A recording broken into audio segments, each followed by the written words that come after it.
Okay, CCS Student Legend tier list. This tier list is mainly sa akin lang. And kung may reklamo or something like that, putan nyo ako dito sa Herona, okay? So, let's begin. Unang-una sa listahan, Dave. Student legend siya. Yes, you can say that. Bading, no. I mean, may one time inoperan ko to ng tarub ko. I mean, he angrily rejects me. Like, bro, tarub na yon. So, it's a sign na dito bading. Dito bading. So, not bading. Demon?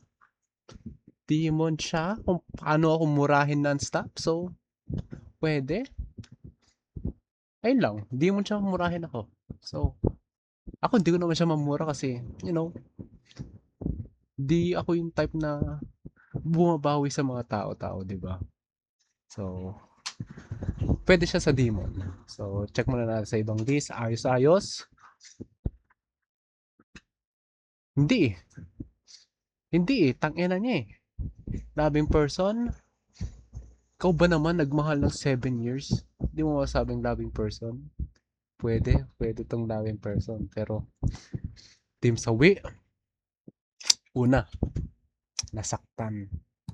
So, pasok na sa team sawi yun. Pangalawa, ilang taon na inaantay niya pa rin yung babae at mahal na mahal niya pa.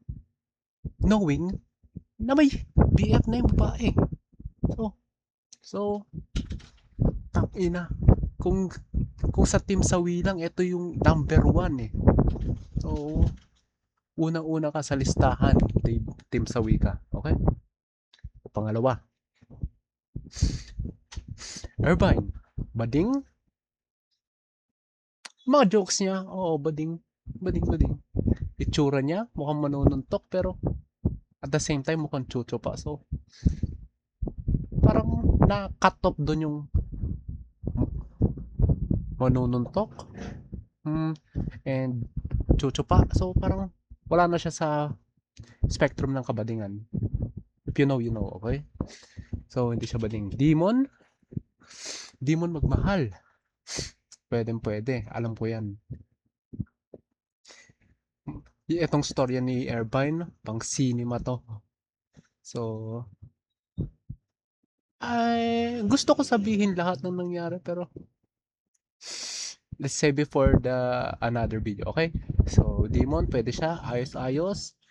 Hindi eh. Tsura niyang yan, hindi naman siya okay tignan ng maayos. So, loving person, masasabi mo bang loving person kung mahal niya pa hanggang ngayon? 'Di ba? So, is ano natin yan. Pero sa Team Sawi, ano bang ginawa nito para ikasawi niya? Nagmahal. Okay. Nasaktan. Aray mo. Nag-antay. King ina.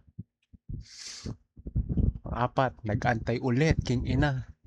Pang-lima, nakita na niya ang bagong boyfriend ng babae.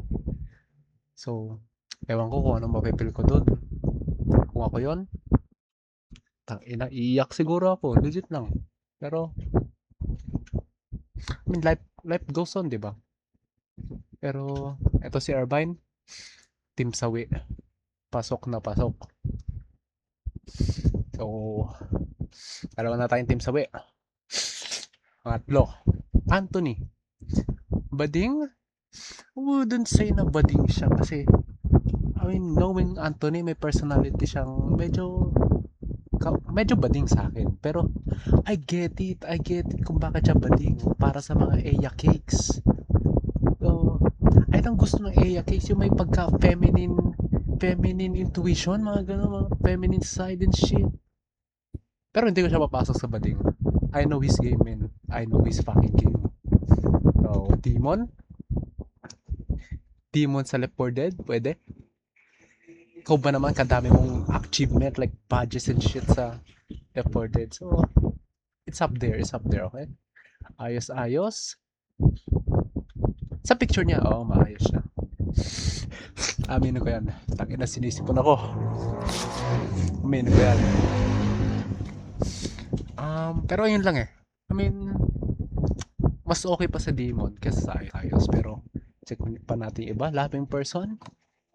Hindi ko siya mapasok sa loving person kasi sinumpa na niya sa sarili niya na di na siya magmamahal ulit.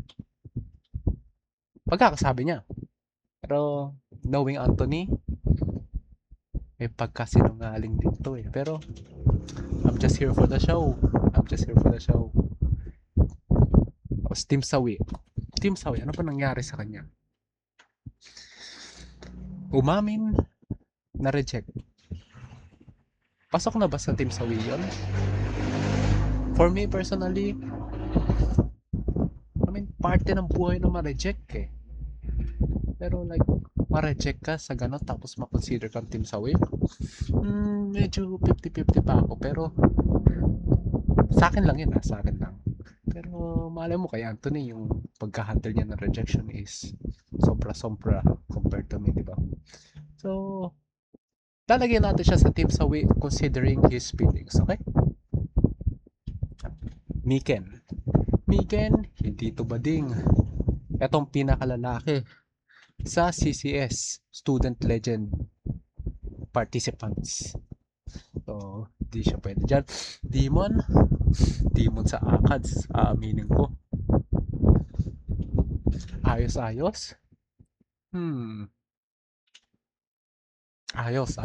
Pwede. Daming person.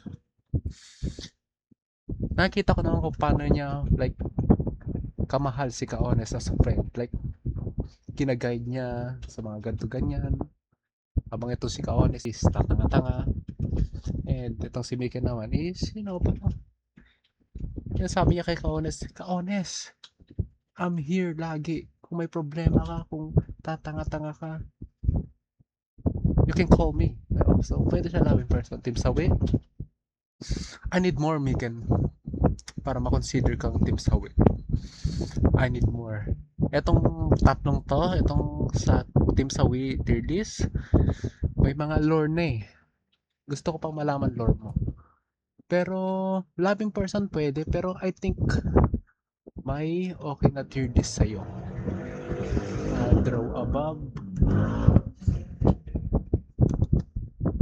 And, isa kang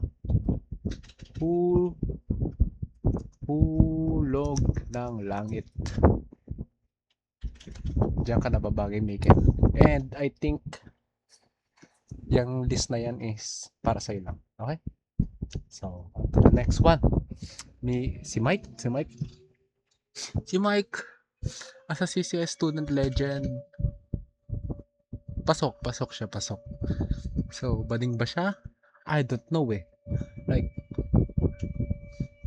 not judging his appearance, pero parang, mukha ba siyang bading dito? Balik ko yung word na yon, hindi siya bading. Pero, duda ako kay Mike eh, lalo na sa lore niya. Like, saan ba siya nag-originate, mga ganyan. Pero, sabihin na lang niya sa akin yung pag-comfy siya, okay? So, hindi siya bading, okay? Kasi may GF siya, yun, may GF. Demon mag-Dota, yes. Pasok na pasok. And Demon din magmahal kasi may GF siyang patay na patay siya. Oh, pasok. And ayos. Oh, ayos siya. Loving person? Yes naman. Nakikita naman natin kung gaano niya minamahal pa ang GF niya ngayon. Pwede. Team Sawi? Wala, tanginang yan. May GF eh. Di pasok yan. Hulog ng langit. Para kay Miken lang yan. Isa kang Demon tier list. Mike. Pwede kita lagay sa loving person, pero I mean, di lang naman tayo nagja-judge sa personality. Nagja-judge din tayo sa appearance. So, considering din yung appearance mo and yung personality mo, pasok ka sa team 1. So, may dalawa pa tayo natitira. Pero I think ito muna yung part 1 kasi marami pa tayong CCS student legend na hindi pa nalalagay sa mga pagpipilian. So, tutuloy natin yung sa part 2 and